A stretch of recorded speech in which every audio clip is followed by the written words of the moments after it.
Hello viewers, আসসালামু আলাইকুম। কেমন আছেন সবাই? দেনা পাওনা নাটকের 115 নম্বর পর্বে আপনাদের সকলকেই স্বাগতম। আগামী পর্বে কি ধামাকা ঘটতে চলেছে দেখতে আমাদের চ্যানেলটি সাবস্ক্রাইব করে একটি লাইক দিয়ে সম্পূর্ণ দেখতে থাকুন। নাটকে আপনারা দেখতে পেরেছিলেন যে অবশেষে কিন্তু অনেকটাই অপমান অপদস্থ করা হয়েছে এবং কি যার ফলে বুঝতে পেরেছে যে এতদিন পারি কেন তাকে মানা করেছিল যে এইবারে মেয়ের সাথে তুই প্রেম করিস না, ও তোর সাথে ছলনা করছে, ও শুধু সে বাড়িতে গিয়ে তোকে আমাকে অপমান করার জন্যই এমনটি করেছে।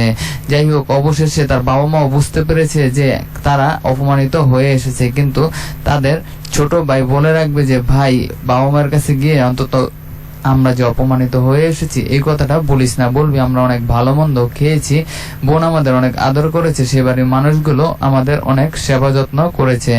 এই কথাগুলো তার বাবা মাকে যখনই বলবে তার বাবা মা অবাক হয়ে যাবে যে এইসব কথা তারা বানিয়ে বলছে।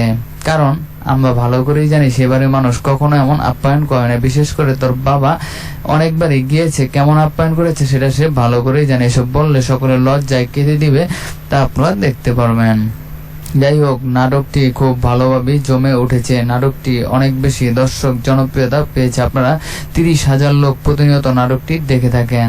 এই নাটকে আরো দেখানো হবে আমাদের সেই সম্রাট ভাইকে। সম্রাট ভাই বিয়ের যথেষ্ট দায়িত্ব নিয়েছিল এই পাড়ির, কিন্তু দূরে থেকেও সে পাড়ির বানানো সেই জিনিসপত্র গহনাগুলো কিনে সেগুলো সে অল্প দামে বিক্রি করে হলেও পাড়িকে বিশাল অঙ্কের টাকা পয়সা দেয়, পাড়িকে সাহায্য করার জন্য এমনটি করেছে।